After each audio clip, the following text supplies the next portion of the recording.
The words sliced through the air sharper than any blade.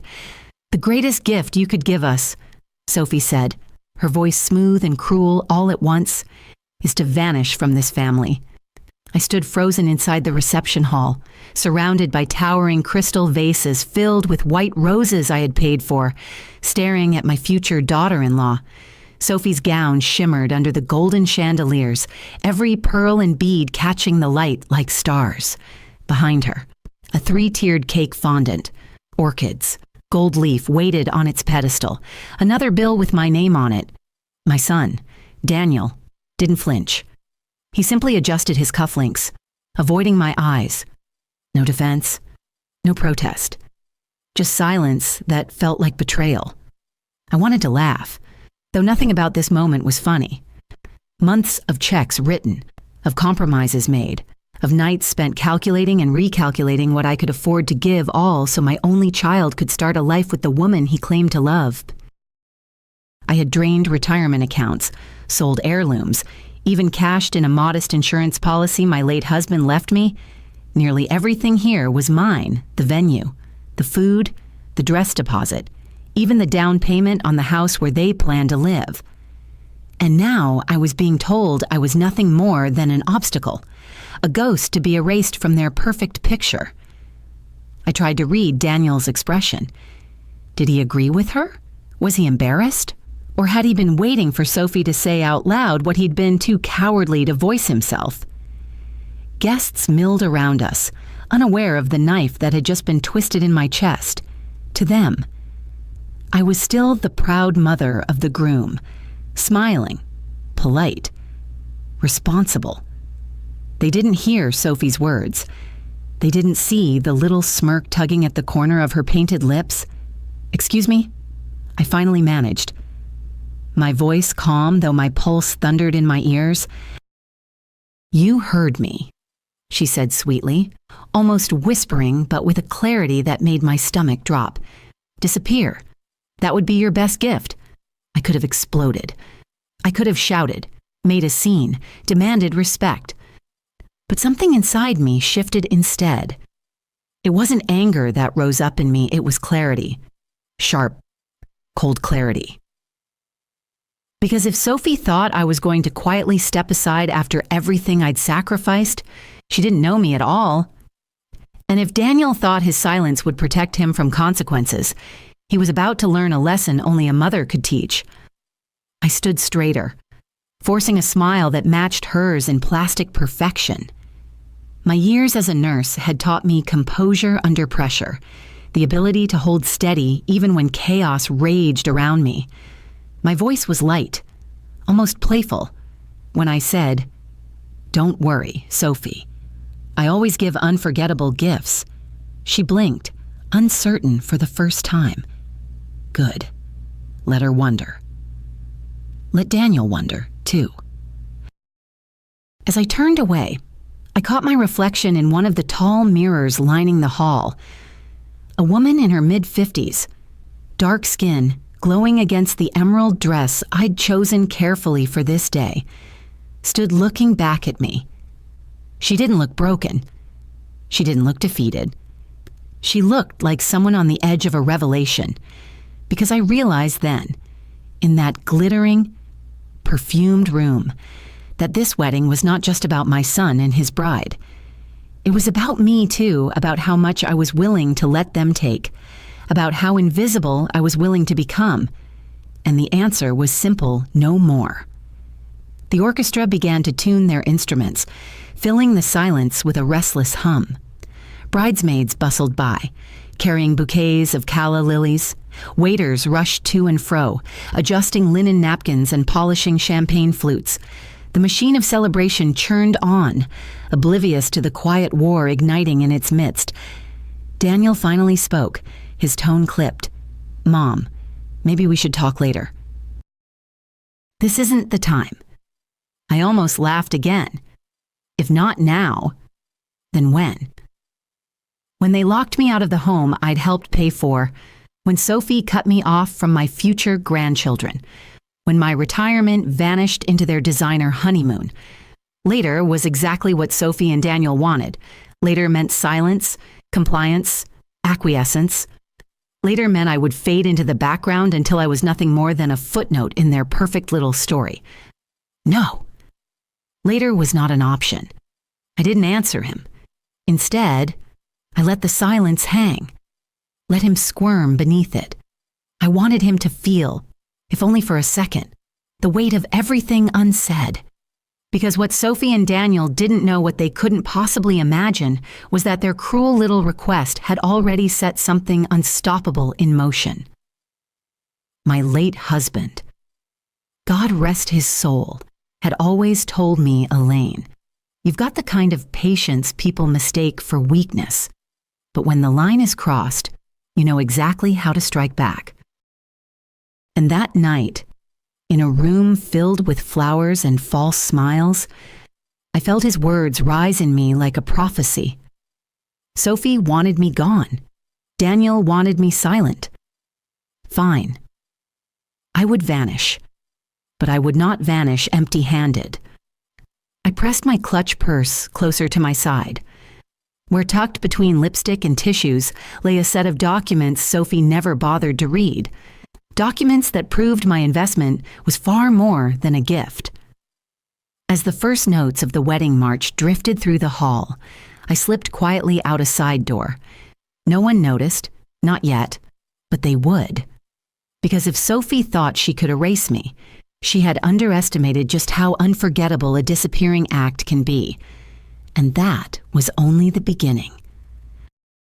7 years earlier, I buried my husband, Marquez.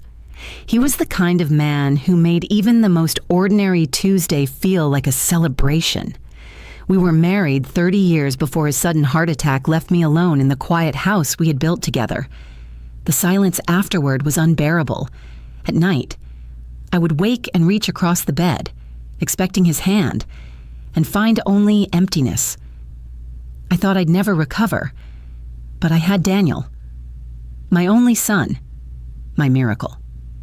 Raising him had been the greatest privilege of my life. I told myself as long as he was happy, I could survive anything. Daniel was always ambitious, always charming. In high school, he played varsity basketball. In college, he majored in business administration, though he never seemed to stick with any job for long. He had ideas, plans, and dreams bigger than his paychecks. Still, he was my boy. And after Marcus died, I poured all my love, my energy, my savings into making sure Daniel could build the life he wanted. That's when Sophie came into the picture. She was younger than Daniel, but polished in a way that made people look twice. Blonde hair always curled perfectly at the ends, nails manicured, a smile bright enough to distract from how little she actually said. She worked part-time in event planning, though I never saw evidence of real income. What she did have was ambition that shone through every time she glanced around a room, measuring who mattered and who didn't. When Daniel introduced her to me, he was grinning ear to ear. "Mom, this is the woman I'm going to marry." I smiled, of course. What else could I do? But even then, I sensed something off. Sophie's handshake was limp, her eyes scanning my modest living room as though cataloging its flaws. She complimented my peach cobbler, but didn't take a bite. Still, Daniel was in love, and after losing Marcus, I couldn't bear to rain on his happiness. Over the next 2 years, Sophie slid into Daniel's life like water seeping into cracks. She decorated his apartment, introduced him to her circle of friends, persuaded him to join her gym, her wine club, her world, and slowly, I saw less of my son. When they announced their engagement, I tried to be thrilled. "It's time," Daniel told me, his arm draped around Sophie. "We're building a future together." That future quickly became my responsibility. They wanted a house, something modern and spacious in a growing suburb. Daniel didn't have the down payment. And Sophie's parents, though they lived comfortably, insisted they couldn't contribute more than a token amount. So I stepped in. I sold a portion of Marcus's retirement stock, emptied a savings account we'd planned to use for my golden years, and handed Daniel a check large enough to secure the house. "You'll always have a place here, Mom," Daniel promised as he hugged me. "This is your home, too." Sophie smiled then, all white teeth and charm. "Absolutely, Elaine. We're family." But family has a way of changing its definition when money enters the picture. At first, they seemed grateful. I was invited to dinners, to furniture shopping trips, even asked for my opinion on curtain colors, but slowly, the invitations stopped. The guest room, my room, when I visited was redecorated, first as temporary storage, then as Sophie's home office. When I suggested visiting for a weekend, Sophie sighed and said, "We're just so busy." "Elaine, maybe later." Still, I kept giving. When Daniel's car needed repairs, I paid. When Sophie wanted a more extravagant engagement party, I funded it. When the wedding planning began spiraling out of control, I opened my checkbook again. Venues, catering, floral arrangements, photographers, it all added up. My calculator showed a terrifying total, but every time I hesitated, Daniel's hopeful smile disarmed me. "Mom," he'd say, "you've always been my biggest supporter. This is just one more way you're helping me succeed." And wasn't that what a mother was for to support, to sacrifice, to give until nothing remained? Or so I thought.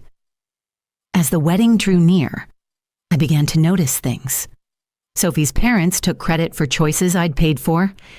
The invitations listed their names as hosts, with mine nowhere in sight.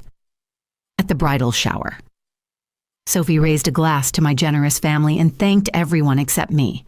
Guests clapped, unaware that I was the reason they were sipping champagne instead of boxed wine.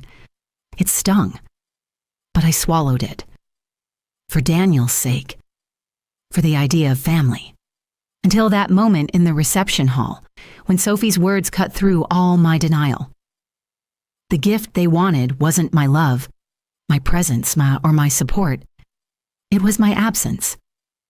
And as I stood there, piecing together years of choices, I realized something chilling. Maybe I had been preparing for this moment all along. Maybe every dollar I'd given wasn't just a sacrifice. Maybe it was leverage I hadn't known I possessed. The orchestra's music floated through the air, cheerful and oblivious. Sophie posed for photographs, radiant in her gown, while Daniel smiled at her like a man bewitched. But behind my polite mask, I was calculating. Because if Sophie thought I was going to disappear quietly, she was wrong. And if Daniel thought his silence would protect him, he was about to learn just how loudly a mother could speak without raising her voice. Still, one question pulsed at the back of my mind, sharper than all the rest. What exactly were they hiding from me? It started with the little things. Details so small I almost brushed them off as my imagination. But the truth has a way of whispering before it screams, and I should have listened sooner. The first whisper came on a Thursday night, 3 weeks before the wedding. I had stopped by their house, the house my money had secured to drop off a package Daniel had accidentally mailed to my address. Sophie greeted me at the door with that strained smile of hers, the one that looked more like a rehearsed performance than a genuine expression. Elaine. "What a surprise," she said, her voice tight, her body angled as though blocking the view behind her. I heard laughter drifting from the living room, male laughter that wasn't Daniel's. When I asked who was visiting, Sophie brushed it off. "Oh, just one of Daniel's friends. They're working on something." But when Daniel finally appeared, his shirt wrinkled, his face flushed, he seemed startled to see me standing there. The second whisper came in the form of phone calls, late-night calls. My bedroom window overlooked the street, and on more than one occasion, I spotted Sophie's car parked outside my house well past midnight. She never came to the door, never called. She just sat there in the dark, phone pressed to her ear. When I asked Daniel about it the next morning, he claimed ignorance. She probably just needed space. Mom, you know how stressful wedding planning is, but I knew stress. I'd been a nurse for 3 decades, seen people break under pressure, seen families fracture in hospital corridors. Sophie wasn't just stressed. She was hiding something. The third whisper came when I offered to help with the wedding invitations. I had always loved calligraphy, so I thought it would be a kind gesture. Sophie handed me a stack of envelopes without hesitation, but as I addressed them, my eyes caught on the printed invitation itself. Mr. and Mrs. Richard and Carol Whitman request the honor of your presence at the marriage of their daughter, Sophie Whitman, to Daniel Johnson. Her parents' names. Only her parents. No mention of me, no acknowledgement of my late husband, no line about together with their families. Nothing. I felt the sting in my chest, but I kept writing, my pen steady even as my heart trembled. Later that night, I asked Daniel why my name wasn't on the invitations. He shifted uncomfortably, avoiding my eyes. Sophie wanted to keep it traditional. You know, the bride's family hosts. I bit my tongue so hard I nearly drew blood. Traditional. When I was paying for nearly everything, the whispers grew louder. At a dress fitting, I overheard Sophie on the phone, her voice sharp and impatient. No, I told you not to send it to that account. She checks everything. Use the other one. Yes, the one I set up. When she noticed me nearby, she quickly ended the call and plastered on her usual smile. At a family dinner, I offered to make my famous sweet potato casserole, Marcus's favorite. Sophie wrinkled her nose and whispered to Daniel, thinking I couldn't hear. That dish is so cheap. We need something more elegant. Each small slight, each careless dismissal, stacked higher and higher until it became impossible to ignore. And then came the day I stumbled upon the truth in the most unexpected way. I had stopped by their house again unannounced this time, because I'd learned that calling ahead only gave them time to prepare whatever facade they wanted me to see. Sophie wasn't home, but Daniel was in the garage. He looked exhausted, grease on his hands from tinkering with the lawnmower. "Mom," he said, surprised but not displeased. For once, I saw the boy I'd raised, not the man molded by Sophie's influence. We talked about nothing yard work, the weather until his phone buzzed. He glanced at it, frowned, and slipped it back into his pocket too quickly. But not before I caught the name glowing on the screen. Ethan. And beneath it, a preview of the message, "She can't know. Meet me tomorrow." My stomach clenched. I didn't know who Ethan was, but the way Daniel reacted told me this wasn't innocent. That night, I lay awake in bed, staring at the ceiling. The whispers had finally become words, words that hinted at secrets, at betrayal, at something darker than just being excluded from invitations and decisions. What was Sophie hiding? What was Daniel refusing to tell me? I thought back to Sophie's late-night phone calls, her hushed conversations, her car parked in the dark. I thought about the laughter in the living room that wasn't Daniel's, about the mysterious account she didn't want me to know about. Piece by piece, a picture was forming, and I didn't like what I saw. The question now wasn't whether something was wrong, it was how deep the wrong went, and just how much they thought they could take from me before I noticed. The moment that shifted everything came on an ordinary Saturday afternoon. I had offered to help Sophie organize some wedding paperwork contracts, receipts, vendor details.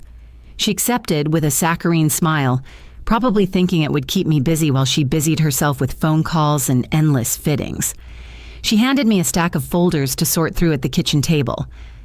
I flipped through them, one by one, neatly arranging catering invoices, photographer agreements, and decor estimates. Nothing unusual. Just the mountain of expenses I already knew I was funding. But then a crisp white envelope slid loose from between two contracts. It wasn't wedding related. The letterhead at the top read Whitman and Associates Law Office. Curiosity prickled down my spine. I shouldn't read it, I told myself. But then again, hadn't they already treated me like I didn't exist? If they wanted secrecy, they shouldn't have left legal documents lying around for me to find. My eyes scanned the page and my stomach dropped. It was a property agreement, an amendment, to be precise, naming Daniel and Sophie as sole owners of the house, the very house I had provided the down payment for. No mention of my contribution, no mention of my name. Just a legal arrangement that effectively erased me from the equation. I gripped the paper tighter, heat rising to my face. My investment, Marcus's legacy, the money I had bled from retirement and savings, it had all been reduced to nothing more than a forgotten favor. Sophie breezed into the kitchen just then, phone in hand, her voice light as she cooed into the receiver. Yes, I'll transfer the funds tomorrow. Don't worry, he doesn't check that account. When she saw me holding the envelope, her eyes flickered, just for a split second. Then she plastered on her usual smile. Oh, that's just boring legal stuff. Elaine, you don't need to worry about it. But I was worried. I was furious. And I was determined. I tucked the paper back into the folder, forcing my face into neutrality. She didn't need to know I'd read it. Not yet. Because if Sophie thought she could erase me quietly, I wanted her to believe I was still blind while I figured out just how deep her schemes ran. That night, I sat at my kitchen table with a glass of wine and spread the numbers out in front of me. The house had cost nearly $320,000. I had contributed $85,000 toward the down payment. Without me, they would never have qualified for the mortgage. And yet here was Sophie, maneuvering to cut me out as if I had been nothing more than a temporary crutch. I needed confirmation. Proof beyond this one damning document. So I called an old friend from the hospital where I used to work, a woman named Janice whose husband happened to be a loan officer. Off the record, I told her, "Can you check something for me by Monday morning?" She had an answer. My name was nowhere on the mortgage paperwork, not even as a co-signer. Just Daniel and Sophie? How is that possible? I asked, my voice trembling with a mixture of rage and betrayal. Janice hesitated. Elaine, I don't know the whole story, but sometimes buyers adjust documents before final approval. Maybe they took you off, thinking it was simpler. That word burned. My sacrifice had been simplified right out of existence. I didn't tell Janice everything, but after hanging up, I sat in silence for a long time. And in that silence, memories surfaced Sophie whispering about the other account, the invitations crediting her parents. Daniel's nervous glance at his phone when Ethan texted. The threads were connecting. Sophie wasn't just ungrateful, she was calculated. And Daniel, whether by choice or by manipulation, was part of it. Still, I needed more. Something undeniable. Something that could hold up if I ever had to defend myself. The following week, I returned to their house under the guise of dropping off a casserole. While Sophie fussed in the kitchen, I excused myself to the study. There, half buried beneath magazines, sat a folder marked mortgage documents. My heart pounded as I flipped it open. Inside were copies of their loan agreements, the bank's stamped approvals, the appraisal reports.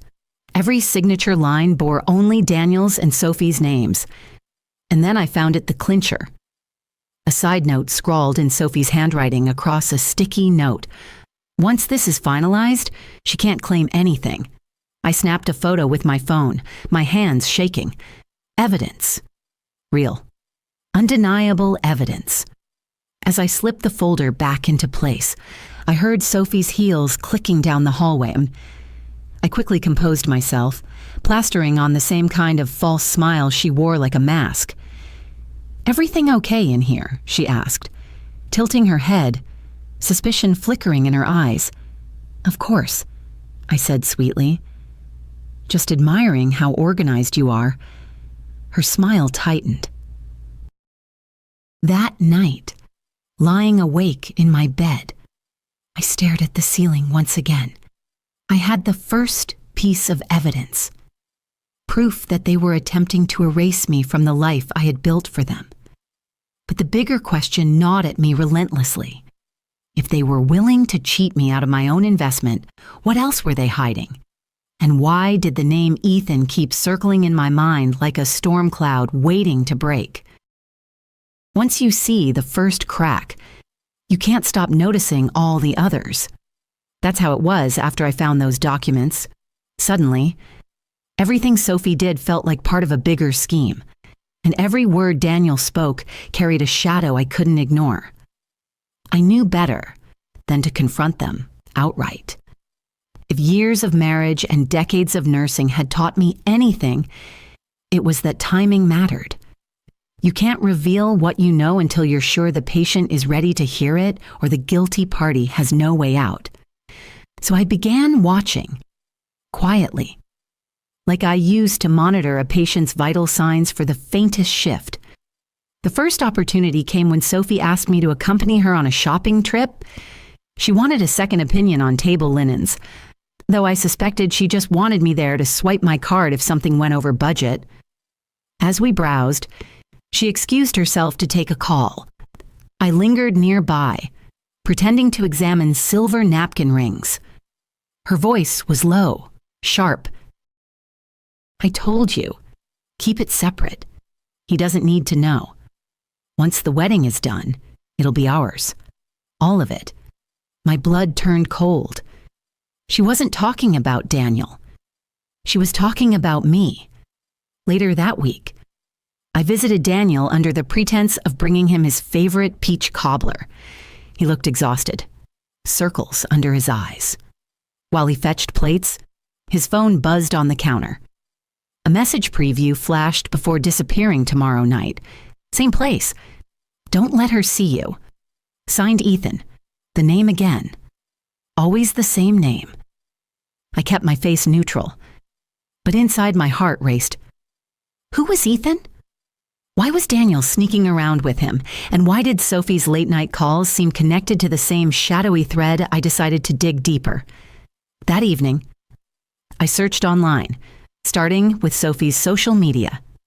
She had meticulously curated her profiles, every photo a picture of perfection, every caption dripping with saccharine joy. But people leave trails. And in the background of a photo from her girls' night out, I spotted him. A man, tall, sharp suit, standing just close enough to Sophie to make me uneasy. I clicked through tags until I found his name, Ethan Price, financial advisor, employed at a mid-sized firm downtown. His company specialized in estate planning, mortgage restructuring, investment portfolios. My stomach twisted.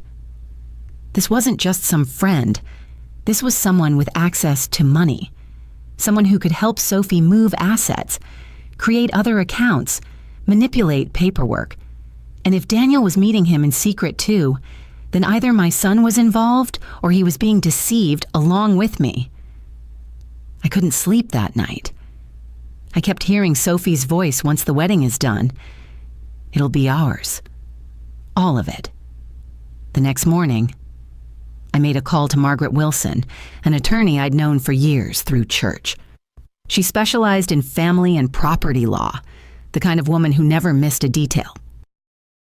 "Elaine," she said warmly, "what can I do for you?" I hesitated, then told her everything about the down payment, the mortgage documents, Sophie's strange behavior, the name Ethan. Margaret listened carefully, not interrupting once. When I finished, she was silent for a moment. "Elaine," she said finally, You may have grounds for legal action, but we need solid proof. Documents, transactions, communications. Until then, don't tip your hand. Solid proof. That became my mission. I started small. Every time I visited their house, I paid attention. I noted where Sophie left papers, which drawers she opened, which laptop she used. I memorized her routines: morning Pilates, afternoon calls, evening wine in front of the television. One evening, when she left her purse on the counter, I accidentally knocked it over. As I helped her gather the contents, my eyes caught on a bank statement folded neatly inside. I didn't read it, then I couldn't risk being caught, but I noted the bank's logo. A bank Daniel didn't use. A bank I'd never heard Sophie mention before. Another time, I overheard her whispering into the phone again. Yes. He signed. No. She doesn't know. After next week, it's done. The had to be Daniel. The she was undoubtedly me. Every clue made my heart pound harder. My son, the boy I'd raised, the man I'd sacrificed everything for, was either complicit in Sophie's scheme or blind to it. Neither option was comforting. But the turning point came one Friday evening when I followed my instincts. Daniel had told me he was working late, but something about his voice had sounded rehearsed, the way he used to sound when lying about skipping school. So I drove downtown, parking across from Ethan's office building, and there they were, Daniel and Sophie, both stepping out of a black sedan, heading inside with Ethan. They weren't arguing. They weren't stressed. They were smiling. Smiling as though they were partners in a plan I had yet to fully uncover. I sat in my car, gripping the steering wheel until my knuckles turned white. This wasn't just whispers anymore. This was evidence in motion. And if I wanted to protect myself, if I wanted to protect Marcus's legacy, I needed to know exactly what those smiles meant. I needed to know what they were planning. Because whatever it was, I was certain of one thing. It wasn't in my favor. The sight of Daniel walking into that office with Sophie and Ethan haunted me for days. I replayed it over and over, searching his face in my memory for signs: hesitation, reluctance, guilt. But all I remembered was his smile, a smile that looked disturbingly like complicity. I couldn't just sit with questions anymore.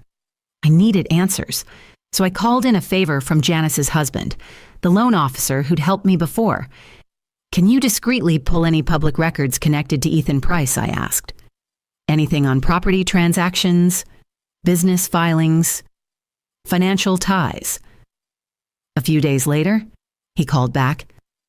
"Elaine, you were right to be suspicious. Price isn't just a financial advisor. He's connected to several shell companies, real estate holdings, consulting firms. You name it, and one of them, Whitman Partners, LLC, lists Sophie Whitman as a co-director." I nearly dropped the phone.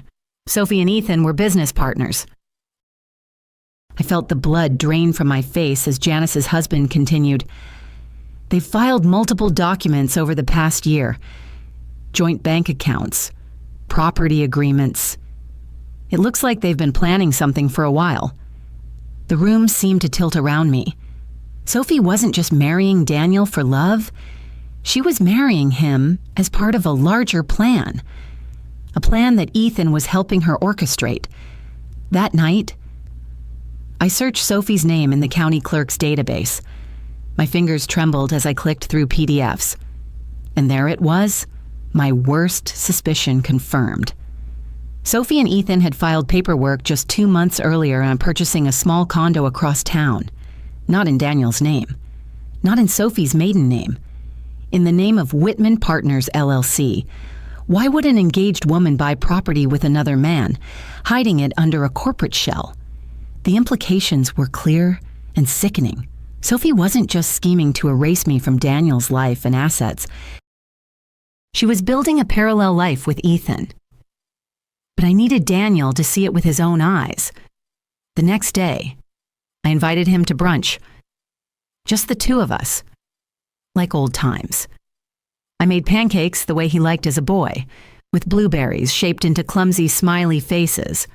For a little while, I let myself pretend he was still my sweet child, not the man tangled up in Sophie's web. When I finally broached the subject, my voice was steady. "Daniel, have you noticed anything unusual with Sophie in this, Ethan?" His fork froze halfway to his mouth. "Ethan, he's just helping us with some financial stuff." "Why financial stuff?" I echoed. "And you trust him completely?" He hesitated, just for a second, but then nodded. "Of course. Sophie says he's brilliant. He's saving us thousands. Thousands. Or costing him everything." I slid a printout across the table, the condo deed filed under Whitman Partners LLC. "Does this look like financial advice to you?" Daniel's eyes darted over the document. His face went pale. This must be some kind of mistake." "It's not a mistake," I said quietly. "It's public record. Sophie and Ethan bought a condo together. Without you, for a moment, I thought he might break. His lips trembled, his shoulders slumped. Then, just as quickly, his expression hardened. Mom, you don't understand. Sophie wouldn't do that. She loves me. Love doesn't hide condos with another man, I said. Love doesn't erase the mother who gave everything for her son. He pushed back from the table, his chair scraping harshly against the floor. You've never liked her. You've been looking for reasons to tear us apart since the beginning. The words stung more than I expected, though I'd braced for them. Daniel, I said softly, I'm not trying to tear you apart. I'm trying to save you. But he shook his head, refusing to meet my eyes. I think this brunch was a mistake. And just like that, he left, the door slamming behind him. I sat there staring at the blueberry pancakes growing cold on the table, tears burning in my eyes. He was blind, completely blind. Sophie had wrapped him so tightly in her narrative that he couldn't see the truth even when it was right in front of him. But blindness doesn't change reality. Sophie was building something with Ethan, and sooner or later, Daniel would discover the cost. I just had to make sure he didn't take me down with him. Because if Sophie thought she could erase me without a fight, she was about to learn just how dangerous a mother can be when she's underestimated. Still, one question echoed louder than the rest, refusing to let me sleep that night. If Sophie and Ethan were willing to hide property, what else were they hiding? And was Daniel just their pawn? Or something worse? The week after Daniel stormed out of my house, I felt like I was walking on shattered glass. Every phone call from him was clipped, every text shorter than the last. Sophie, meanwhile, carried on as if nothing had happened, posting glamorous photos of cake tastings and dress fittings, tagging Daniel with hearts and emojis, her public facade flawless. But I knew what lay beneath. The condo with Ethan, the secret accounts, the whispered conversations she thought I hadn't heard.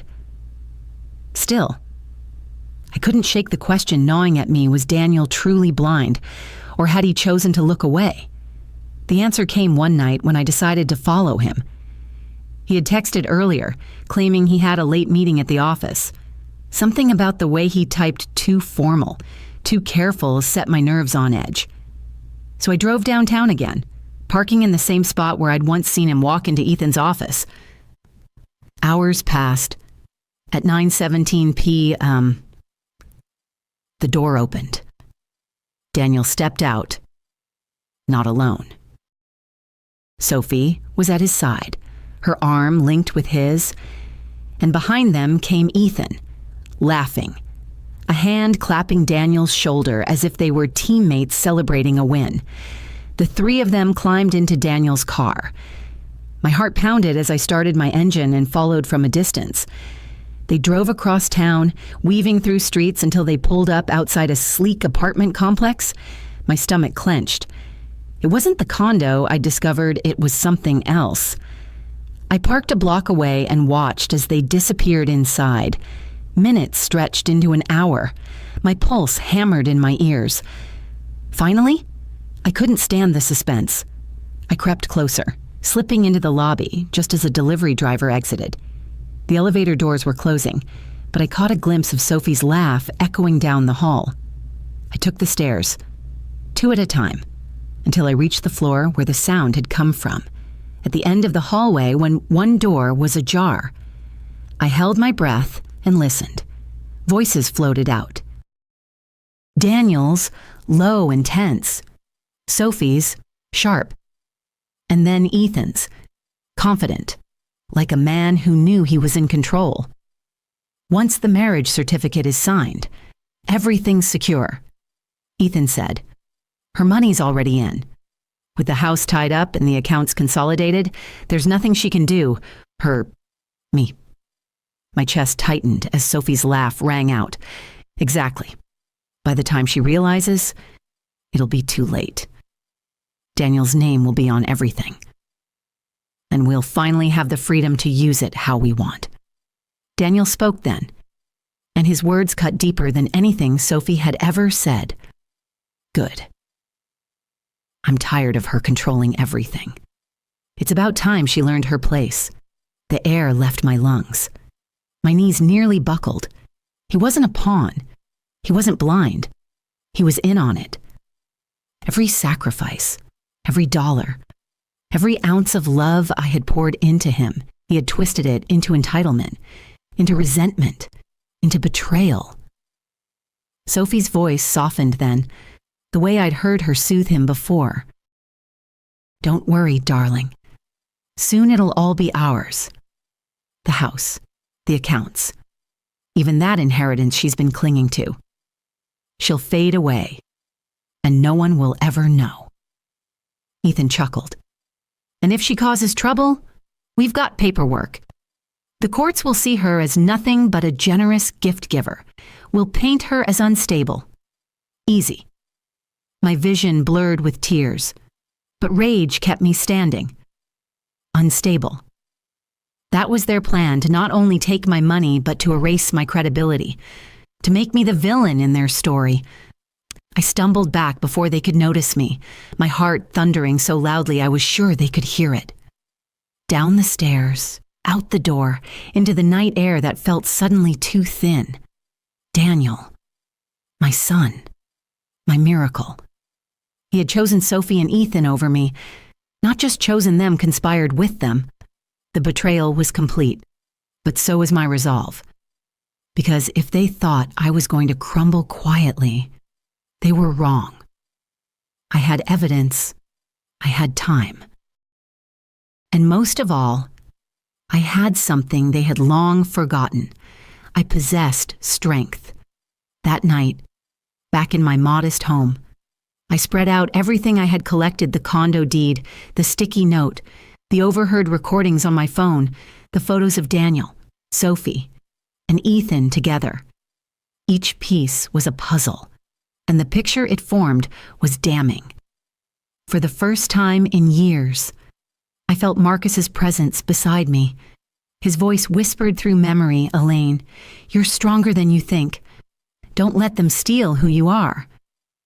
I wiped my tears, squared my shoulders, and began to plan. They wanted me erased. They wanted me painted as unstable, a burden, a ghost. Fine. Let them believe that. Because while they celebrated their scheme, I was already writing the ending. An ending where I would not vanish. An ending where they would. I didn't sleep that night. How could I every word I had overheard replayed in my mind Daniel's voice joining Sophie's and Ethan's, dismissing me as though I were nothing more than a stubborn obstacle to be removed. But grief had no place here anymore. Grief was what they expected, what they were counting on. And I wasn't about to give them the satisfaction. By dawn, I had moved from shock to strategy. I gathered every piece of evidence I'd collected. The condo deed showing Sophie and Ethan's secret purchase. The sticky note scribbled in Sophie's hand about me not being able to claim anything. Screenshots of Sophie's whispered calls and her mysterious bank statement. Photos of Daniel and Sophie walking into Ethan's office late at night. And most damning, the voice recording I had captured outside that apartment door. I organized it all into a binder, each page neatly labeled, each file backed up on a flash drive. Years as a nurse had taught me meticulous record-keeping now. It was my weapon. Next, I called Margaret Wilson, my attorney friend from church. "Margaret," I said, my voice steady, "I need to secure my financial rights." Quietly, within days, she had drafted a notice of intent to assert my equitable claim on the house, tied directly to my down payment.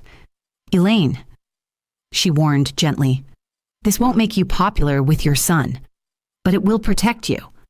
"Popularity isn't my concern anymore," I replied. But I knew legal filings alone wouldn't stop Sophie and Daniel. They had already plotted to paint me as unstable. So I needed something stronger, something that turned their own narrative against them. I began setting traps. The first was subtle. I invited Sophie out for coffee, feigning weariness. "You've been under so much stress, dear," I told her, "and I don't want to add to it. I just need reassurance that Daniel is secure, that the house is in both your names like you planned." Sophie, smug and overconfident, leaned closer. "Don't worry, Elaine. Everything is exactly as it should be. You won't have to trouble yourself anymore." Her words dripped with false sweetness. But I caught the slip, "you won't have to trouble yourself." In other words, you're already out of the picture. I left the recorder in my purse running the entire time.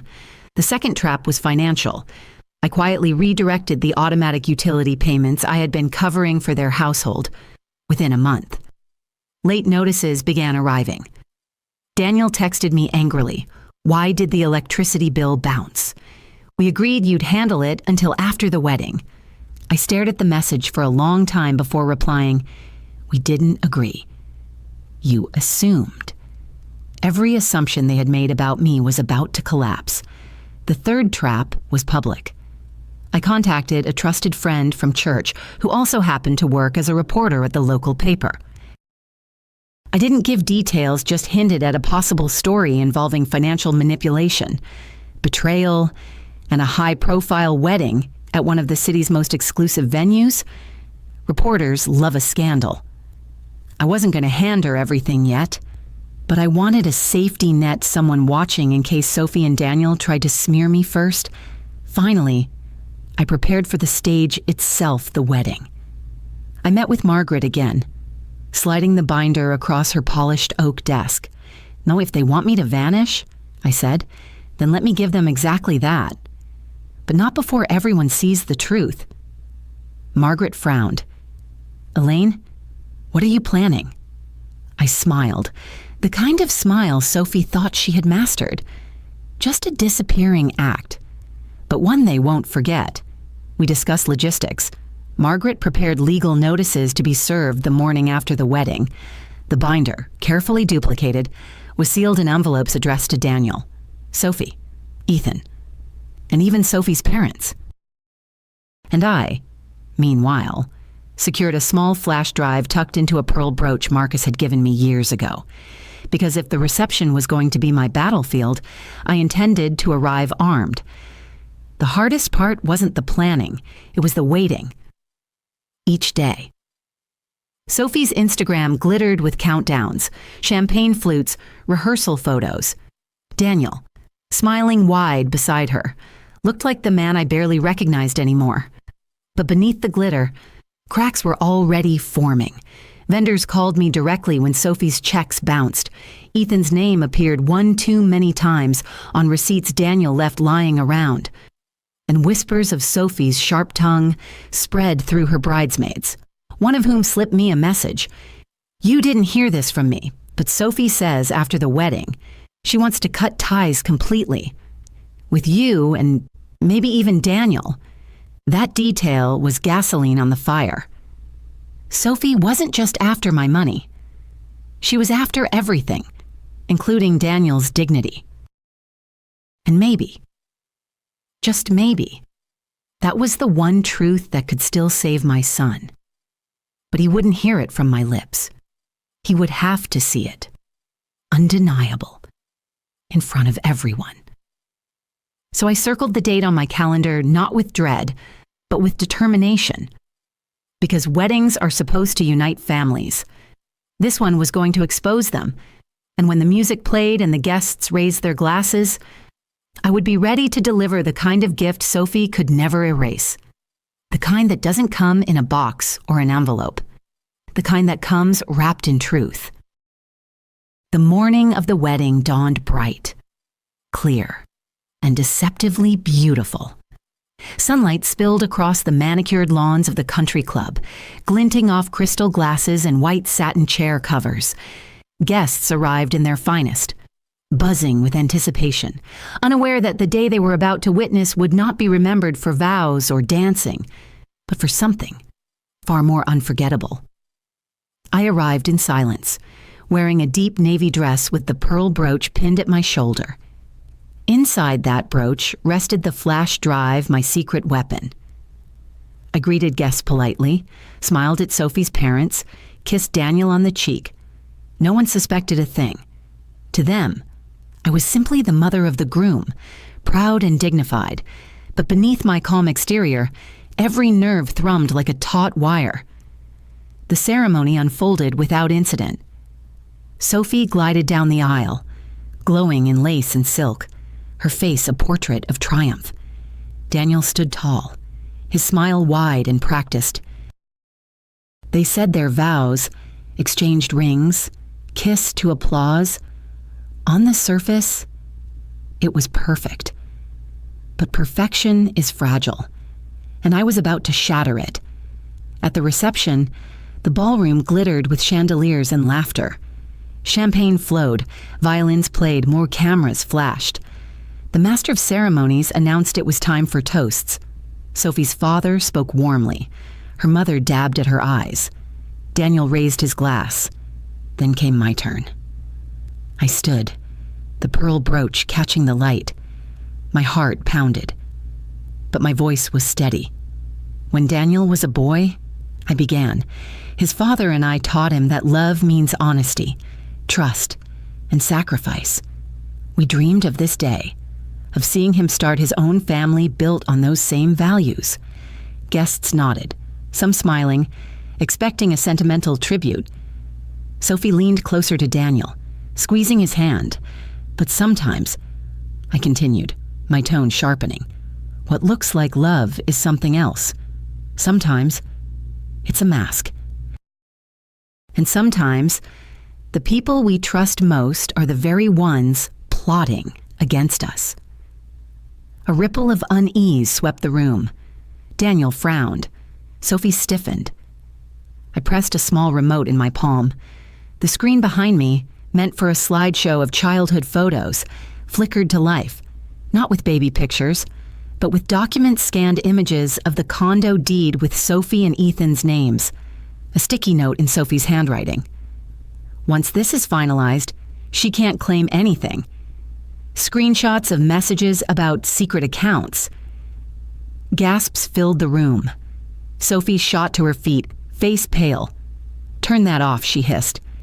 But the images kept coming, photos of Daniel and Sophie walking into Ethan's office late at night, Sophie's bank statement from the hidden account, and finally, the audio recording.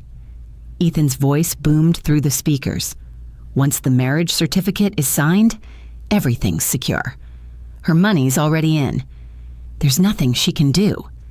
Then Sophie's laughter. Exactly. She'll fade away, and no one will ever know. And finally, Daniel's voice. My son. Good. I'm tired of her controlling everything. It's about time she learned her place. The room went silent. Completely silent. Daniel's face drained of color. Sophie trembled. Her mask of confidence shattered. Guests stared. Mouths open, whispers rising like a tide. I stepped forward, my gaze steady. Ladies and gentlemen, this is the truth behind today's celebration. A marriage not built on love, but on lies, greed, and betrayal. Sophie lunged toward me, her voice shrill. She's lying. She doctored those files. She's but Sophie's own words cut her off, echoing again from the speakers. Once the wedding is done, it'll be ours. All of it. Gasps turned into murmurs. Murmurs into outrage. Sophie's parents covered their faces in shame. Ethan, who had been lurking near the bar, slipped toward the exit, but not before several guests recognized him and pointed accusing fingers. Daniel stumbled forward, his voice breaking. "Mom, please stop this. We can explain." Explain what I asked, my voice calm but sharp as glass. That you conspired to erase me, that you planned to paint me as unstable, that you chose greed over the woman who raised you. His lips moved, but no words came out. I looked around the room, letting silence stretch. I will not vanish. I will not be erased. Not from my son's life, not from my own legacy, not from the truth. The applause started small, just a few guests clapping hesitantly. Then it grew, wave after wave, until the room thundered with it. But it wasn't applause for me. It was applause for the truth, for the mask being torn away. Sophie fled the ballroom, her gown catching on chairs as she shoved past stunned guests. Daniel followed, but not before glancing back at me, his face a mixture of fury and desperation. Ethan disappeared entirely. The celebration was over, but justice had only just begun. Because the next morning, legal notices would be delivered, accounts would be frozen, and Sophie and Daniel's carefully constructed world would begin to crumble. Yet as I stood there in that glittering ballroom, heart steady for the first time in years, I realized something. This revenge wasn't just about exposing them, it was about reclaiming myself. And though they didn't know it yet, the consequences had only just started. The day after the wedding was quiet, too quiet.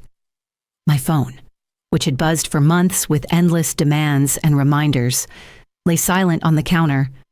No calls from Daniel, no texts from Sophie, only a few messages from friends and church members, words of support, prayers, and most often, "I can't believe what you did.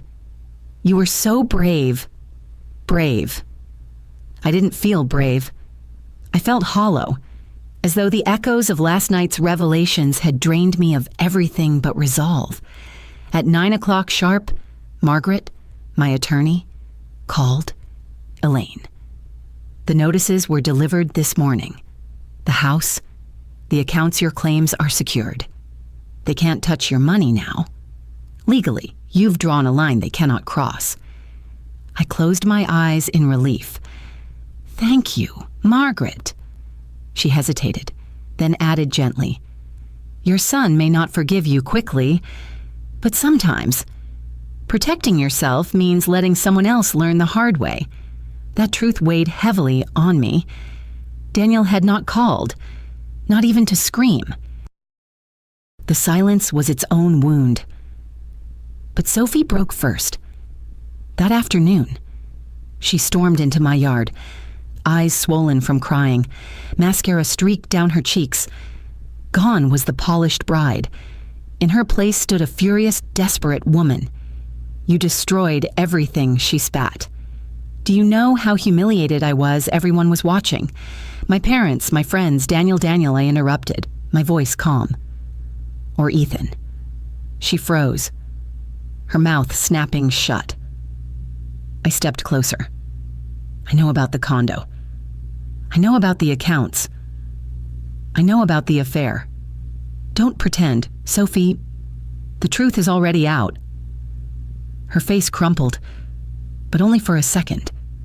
Then she straightened, venom replacing tears. You think you've won, Daniel will never forgive you. You'll die alone, bitter, without family. I smiled then, not cruelly. but with the serenity of someone who had survived the worst. Better to be alone with dignity than surrounded by liars. She left in a flurry of silken fury, slamming her car door so hard the windows rattled. For days afterward, rumors swirled, guests whispered, the story spreading through the community faster than wildfire. Ethan disappeared, rumor had it. He'd fled town to avoid legal scrutiny. Sophie retreated to her parents' house, her fairy tale shattered. And Daniel. It was nearly a week before he came.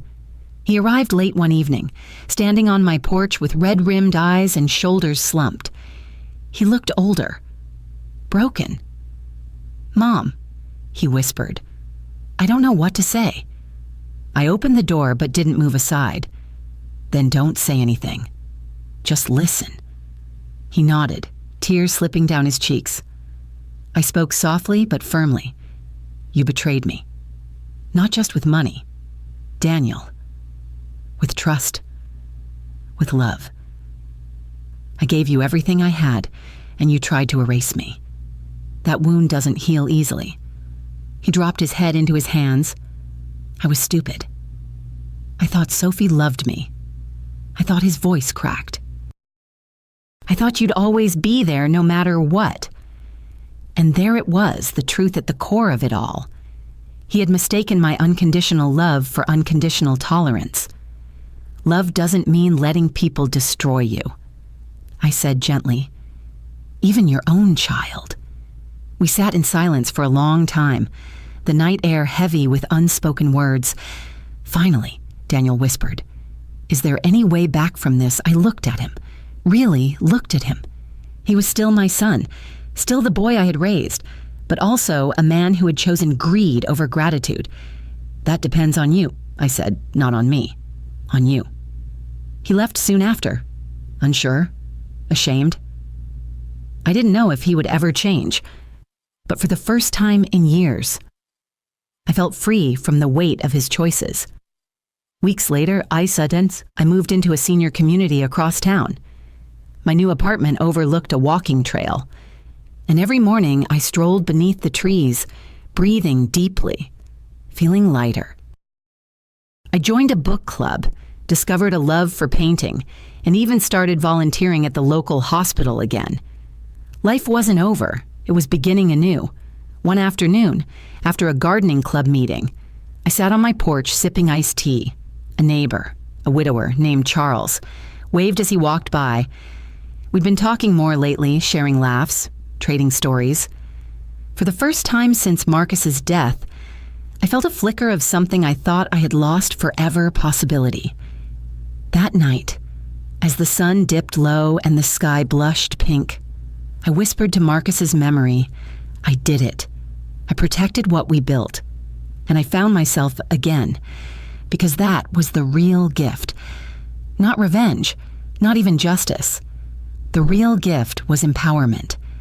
The knowledge that I was stronger than betrayal, wiser than manipulation, and worthy of respect. Family, I realized, isn't defined by who shares your blood. It's defined by who respects your heart. And sometimes, the greatest gift you can give yourself is refusing to vanish. Your turn. If you were Elaine, would you let Daniel back into your life or keep the boundary firm? Tell me why in the comments your perspective may give strength to another woman tonight. If this story moved you, tap like and share it with a friend who might need a reminder of her own power. For more cinematic life dramas told with compassion and courage, subscribe to Voice of Neva and ring the bell so you never miss a chapter. We release new 60 to 75-minute stories every week, family drama, hidden secrets, smart revenge, healing. Thank you for watching. Did you enjoy my story?